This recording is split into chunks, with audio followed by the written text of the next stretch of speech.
박륜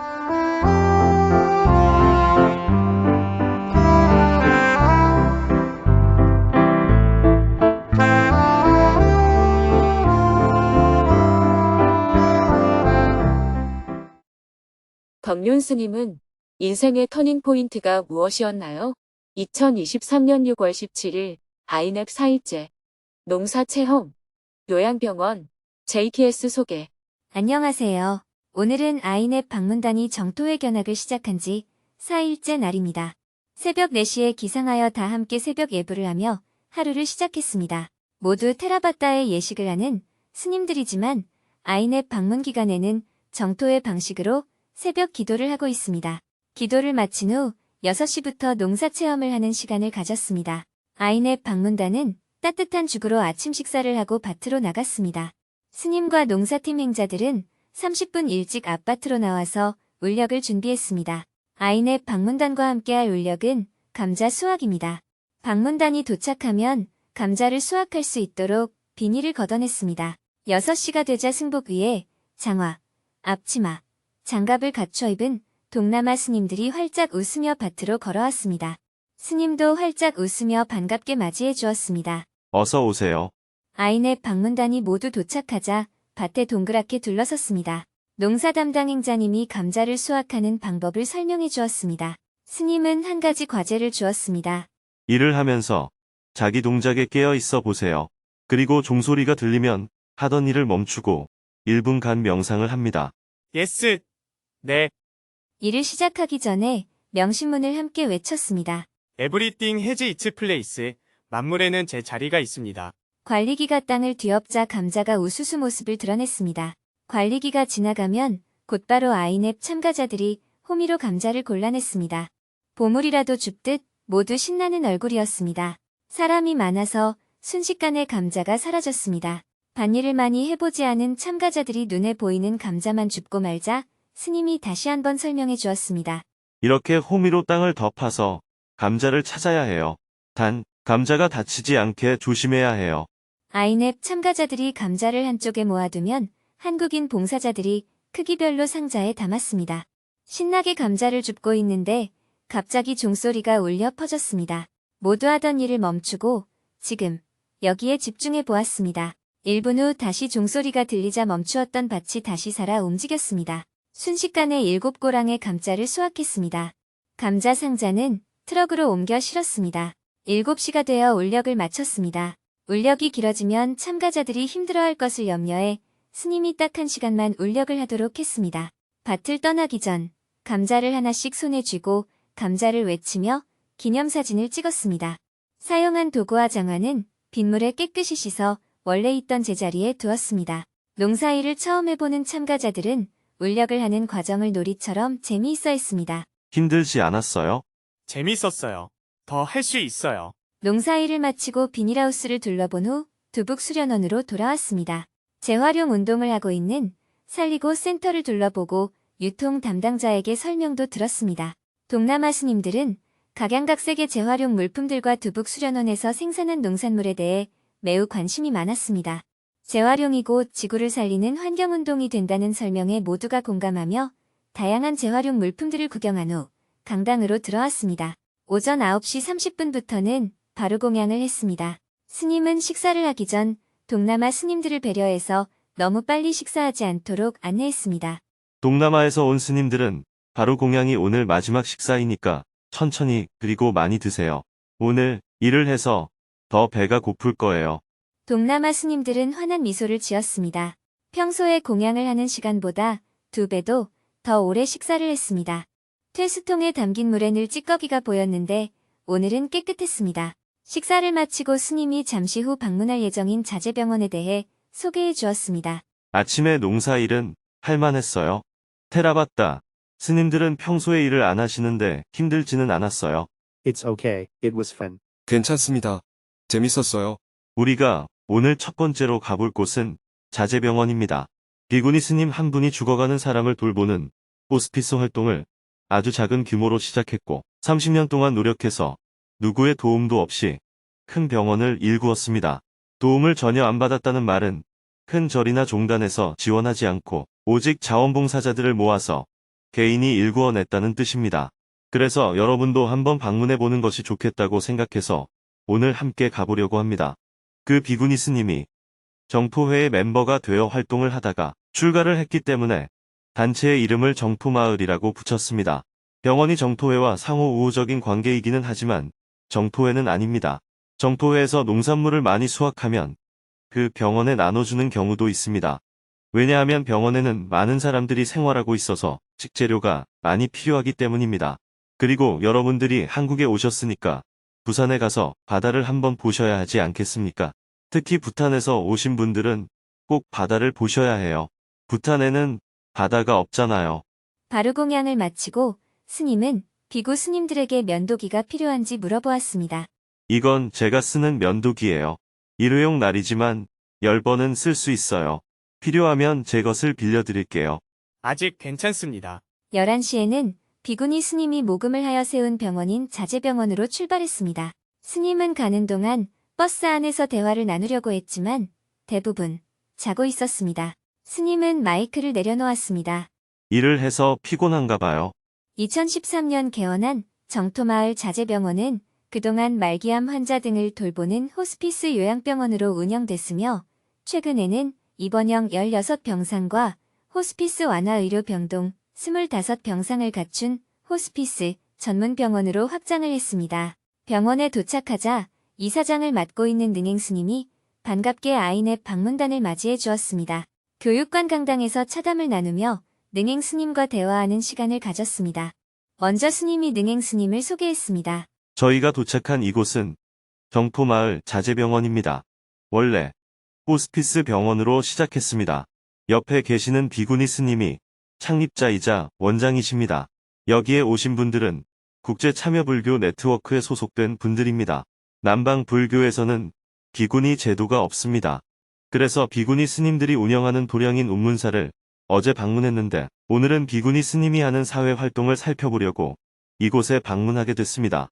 능행 스님은 병원 건립을 시작하게 된 계기와 그 과정을 자세하게 이야기해 주었습니다. 우연히 지인의 병문난을 하러 천주교 병원에 들렀다가 말기암 환자들이 겪는 고통을 목격하고 충격을 받은 스님은 그들의 고통을 조금이라도 덜어주기 위한 병원 시설의 필요성을 절감했다고 합니다. 1997년 호스피스 센터 건립을 위한 모금을 시작했고 병원을 세운 후 급한 마음에 맨 땅에 천막을 치고 환자들을 드리기도 했다고 합니다. 2000년이 되어서야 어느 정도 시설이 갖춘 호스피스 센터를 운영할 수 있었습니다. 수많은 시행착오, 불교계의 무관심 속에서도 능행 스님은 30년 세월을 주저없이 굵은 궤적을 그려왔음을 알 수 있었습니다. 이어서 궁금한 점에 대해 질의응답 시간을 가졌습니다. 다양한 질문들이 쏟아졌습니다. 특히 참가자들은 여성 출가자가 사회를 위해 헌신하는 모습이 무척 인상 깊다며 많은 감동을 받았다는 소감을 나누었습니다. 진솔한 이야기를 들려준 것에 대해 감사의 마음을 전한 후 자제요양병원을 나왔습니다. 병원 옆에 새로 지은 정렬복음을 참배한 후 병원을 나오며 스님이 웃으며 말했습니다. 동남아 스님들이 이런 모습을 보고 자신들의 나라로 돌아갔을 때 비구니 제도에 대해 긍정적으로 생각할 수 있었으면 좋겠네요. 헤어질 무렵 능행 스님은 부탄에서 온 비구니 스님들을 따뜻하게 안아주며 특별히 격려를 해주었습니다. 12시 40분에 자제병원을 출발하여 고속도로 위를 달려 부산으로 향했습니다. 해마다 아이넵 동남아 스님들이 정토회를 방문할 수 있게 재정 후원을 해주고 있는 원만성 보살님을 찾아가 감사 인사를 드리기 위해서입니다. 원만성 보살님은 광안리에 위치한 요양병원에서 지내고 계셨습니다. 병원 안으로 들어가자 휠체어를 타고 있는 보살님이 아이넵 방문단을 반갑게 환영해 주었습니다. 모두 자리를 잡고 앉자 스님이 보살님을 소개해 주었습니다. 여러분들이 한국을 방문하는 경비는 이 보살님이 보시를 해주셨습니다. 감사합니다. 소개가 끝나자 동남아 스님들은 선의를 베풀어준 보살님에게 기도를 해주고 싶다고 하면서 다 함께 기도를 했습니다. 동남아 스님들의 정성스러운 기도를 받고 원만성 보살님도 아주 기쁜 표정을 지었습니다. 원만성 보살님의 오빠 되시는 분은 인도에 만인 공양한 사진을 보고 보살님이 무척 기뻐하셨다고 하며 추가로 보시를 하고 싶다고 했습니다. 스님은 파키스탄 수에 시리아 지진 피해 소식을 전하며 도움의 손길이 절실한 곳을 알려주었습니다. 보살님에게 인사를 드리고 다시 버스에 올랐습니다. 아침 병원 앞에는 광안리 해수욕장이 펼쳐져 있었습니다. 온 김에 바다 구경을 하고 가기로 했습니다. 푸른 바다와 광안대교가 눈앞에 펼쳐지자 동남아 스님들은 모두 카메라를 꺼내 열심히 바다 풍경을 사진 속에 담았습니다. 태국에서 온 스님은 해변에서 미역을 줍고 나서 무척 기뻐했습니다. 10분간 바닷가를 즐기고 오후 3시 30분에 광안리 해수욕장을 출발하여 다시 두북 수련원으로 향했습니다. 두북 공동체 행자님들과 부산울산지부의 봉사자들이 맛있는 저녁 식사를 준비해 놓고 아이넷 방문단을 기다리고 있었습니다. 정성껏 차려진 음식들을 감사한 마음으로 먹은 후 저녁 6시부터는 방송실에서 JTS에 대해 소개하는 시간을 가졌습니다. 먼저 스님이 JTS의 구호 활동에 대해 전체적으로 소개해 주었습니다. 정토회에서 하고 있는 사회활동은 환경운동, 평화운동 그리고 구호활동 3가지가 있습니다. 그 중에 구호활동은 기본적인 생활에 해당하는 의식주 문제로 고통받는 사람들을 도와준다는 관점을 가지고 하고 있습니다. 더 잘 살게 해주는 개발 원조는 하고 있지 않습니다. 최근에 제가 부탄을 방문하고 나서 부탄의 한계의 줄을 지속 가능한 개발이라는 측면에서 개발 원조하는 방식을 검토해보고 있는 중입니다. 구호활동은 JTS라는 단체를 설립하여 사업을 해나가고 있습니다. JTS가 하는 일 중에 가장 큰 프로젝트는 북한 주민들의 영양 상태를 개선하는 것입니다. 그리고 인도의 불가촉천민 마을과 필리핀의 민다나오, 분쟁 지역인 무슬림 마을과 원주민 마을을 지원하고 있습니다. 그러면 각각의 활동을 소개하는 영상을 본 후 대화를 나누겠습니다. JTS 전체 소개 영상과 작년에 인도, 필리핀, 로힝야 난민 캠프를 방문하고 온 영상을 보았습니다. 스님은 각각의 구호 사업에 대해 자세하게 설명해 주었습니다. 이어서 올해 시리아 지진 피해 지역, 파키스탄 수해 지역을 지원하고 온 영상도 보았습니다. 영상을 보고 스님은 JTS 활동을 함에 있어서 가장 어려운 점이 무엇인지 이야기해 주었습니다. JTS 활동은 재정 확보가 제일 큰 문제인 것처럼 보이지만 그렇지 않습니다. 재정 확보보다는 봉사자 확보가 가장 큰 문제입니다. 왜냐하면 JTS는 모든 활동을 자원봉사 방식으로만 진행한다. 사람을 고용하지 않는다 하는 원칙을 갖고 있기 때문입니다. JTS 활동을 할 때 가장 어려운 점. 사람을 고용하지 않고 구호 활동을 하려면 한국에서도 어렵지만 가난한 나라에서는 더욱더 어렵습니다. 왜냐하면 어떤 프로젝트를 진행하려면 반드시 인건비가 포함되어 있는데 JTS는 인건비를 포함하지 않고 일을 진행하니까 현지 사람들 사이에서는 무슨 이런 단체가 있나 하면서 너무 어려워합니다. 그래서 JTS가 어떤 일을 할 때는 자신의 돈과 시간을 내어서 남을 돕고 싶어하는 사람이 있는지를 먼저 찾습니다. 자신의 돈과 시간을 내어 남을 돕고 싶은 사람에게는 그 활동에 필요한 경비를 JTS가 지원합니다. JTS 활동을 하면서 보수를 받는 사람은 아무도 없습니다. 그래서 다른 단체들에 비해 굉장히 비효율적입니다. 이것이 지금 JTS의 가장 어려운 점이에요. 여기까지 JTS에 대한 설명을 마친 후 다시 강당으로 자리를 옮겨 저녁 예불을 드렸습니다. 오늘 저녁 예불은 태국 방식으로 드렸습니다. 제가 외울 계송은 모든 생명을 이 자리에 초대해 법문을 듣도록 청하는 내용입니다. 예불을 드린 후 궁금한 점에 대해 질문을 받았습니다. 캄보디아에서 온 스님은 법륜 스님이 정말 많은 일을 하고 있음을 알게 되었다며 인생의 터닝포인트가 무엇이었는지 질문했습니다. 법륜 스님은 인생의 터닝포인트가 무엇이었나요? 스님께서는 정말 많은 일들을 하고 있는 것 같습니다. 그냥 평범한 스님이었다가 지금과 같이 이렇게 많은 일을 하고 계시는 스님으로 변하게 된 인생의 터닝 포인트가 있었나요? 저는 종교적인 것에 대해서는 처음부터 관심이 적었습니다. 어릴 때는 과학자가 되는 것이 꿈이었어요. 그러다가 제가 다니던 고등학교 옆에 절이 하나 있었는데 그곳에 계신 불심도문 큰 스님을 만나게 되었습니다. 그분을 만난 인연으로 어떻게 보면 반강제적으로 출가하게 되었습니다. 물론 붓다 담마가 좋아서 출가를 했지만 스승님으로부터 아주 강력한 요청이 있었기 때문에 출가를 하게 된 측면이 있습니다. 붓다 담마는 정말 좋았지만 막상 절에 들어와서 스님들이 사는 모습을 보고 많은 실망을 했습니다. 그래서 불교를 개혁해야겠다는 생각을 하게 되었습니다. 처음에는 불교 개혁 운동을 시작했지만 뜻대로 되지 않아서 일정 정도 포기를 하고 그 다음에는 대학생 청년 운동을 하게 되었습니다. 그 과정에서 저한테 두 번째 스승이라고 할 수 있는 서암 큰 스님을 만나게 되었습니다. 서암 큰 스님은 미국 LA에서 처음 만났는데 그때는 그분이 누군지도 몰랐습니다. LA에 있는 반지하 공간에 한국 절을 운영하는 곳이 있다고 해서 거기서 하룻밤을 머물게 되었는데 그때 서암 큰 스님을 처음 만났습니다. 그분이 저를 보더니 여기에 하루라도 먼저 온 사람이 주인이니까 내가 당신을 접대하겠네 하며 밥을 해주셨습니다. 침대가 하나 있었는데 자기는 나이가 많아서 침대에서 자면 허리가 아프다고 하면서 저한테 침대를 내어주고 큰 스님은 바닥에서 주무시겠다고 했습니다. 그때 이분은 다른 스님들과는 많이 다르구나 하는 인상을 받았는데 그렇게 같이 저녁을 먹고 노스님과 이야기를 하다가 제가 한참 동안 한국 불교에 대한 불평을 늘어놓게 되었습니다. 저 혼자서 2시간 동안 말을 했어요. 그러나 노스님은 한마디도 안 한 채 그냥 듣고만 계셨습니다. 그렇게 2시간 동안 아무 이야기를 안 하고 다 듣고 계시더니 제 이야기가 끝나니까 이렇게 한마디를 하시는 거예요. 여보게, 어떤 사람이 말이야. 논두렁 밑에 앉아서 그 마음을 청정히 하면 그 사람이 중이네. 그곳이 절이야. 그것이 불교라네. 그 말씀이 저한테는 아주 큰 충격이었습니다. 대승불교에서는 형상에 집착하지 말라.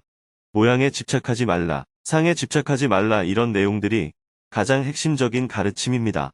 모든 상은 다 공하다. 이렇게 가르치기도 합니다. 그런데 그분의 지적을 받고 저를 돌아보니까 저는 머리를 깎은 사람이 스님이고 스님들이 사는 기와집이 절이고 그것이 불교라고 상을 짓고 있었습니다. 잘못된 허상에 집착했기 때문에 스님들이 문제다. 절이 문제다. 불교가 문제다 하고 불평을 늘어놓게 된 거죠. 그런데 그분의 말씀은 마음이 청정한 사람이 스님이고 그 사람이 머무르는 곳이 절이고 그것이 불교라는 말씀이었습니다. 그 말씀은 너는 지금 형상에 집착해서 이야기를 하고 있지 않느냐. 그러니 꿈같은 소리 그만해라 하는 뜻처럼 들렸습니다. 선불교에서는 어리석은 사람을 표현할 때 허공에 헛꽃을 꺾으려고 한다고 표현합니다. 꽃이라는 게 없는데도 있다고 생각하고 꺾으려 한다는 거죠. 그때 서암 큰 스님의 말씀은 제가 활동하는 방식에 큰 변화를 가져왔습니다. 우선 기존의 불교에 대해서 더 이상 불평할 필요가 없어졌습니다. 스님이라는 이름, 절이라는 이름, 불교라는 이름을 가지고 시비할 이유가 없어진 거죠. 그러자 마음이 아주 편안해졌습니다. 그리고 마음이 청정하면 그가 곧 스님이기 때문에 스님을 따로 찾을 필요가 없어졌습니다. 그 사람이 머무르는 곳이 절이니까 절을 따로 지을 필요도 없어졌습니다. 이것은 붓다가 이미 자신의 삶을 통해 직접 보여준 모습이 그러했습니다. 붓다가 나무 밑에 앉아서 지내던 그곳이 지금은 성지가 되었잖아요. 아쇼카왕 이전에는 지금과 같은 기념탑이나 건축물도 없었습니다. 아쇼카왕이 붓다를 기념하기 위해서 처음 탑을 세웠을 뿐입니다.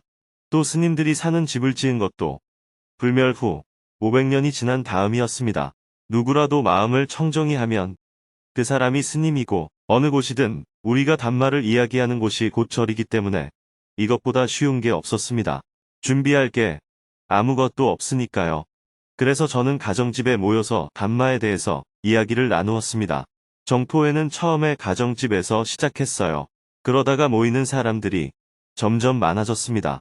가정집에 많은 사람들이 출입하는 것이 불편하다고 해서 비용을 나누어 내고 건물의 공간을 하나 빌려서 법당을 운영하자 하는 제안이 받아들여졌고 차츰 법당이 만들어졌습니다. 그렇게 하나둘씩 만들어진 법당이 코로나 이전에 200여 개가 되었어요.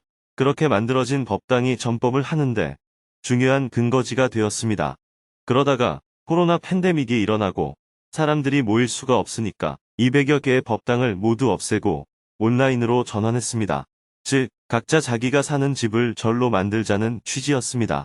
정토회는 시작부터 건물을 짓거나 형상을 갖추는 것부터 하지 않았기 때문에 빠르게 온라인으로 전환하는 것이 가능했습니다.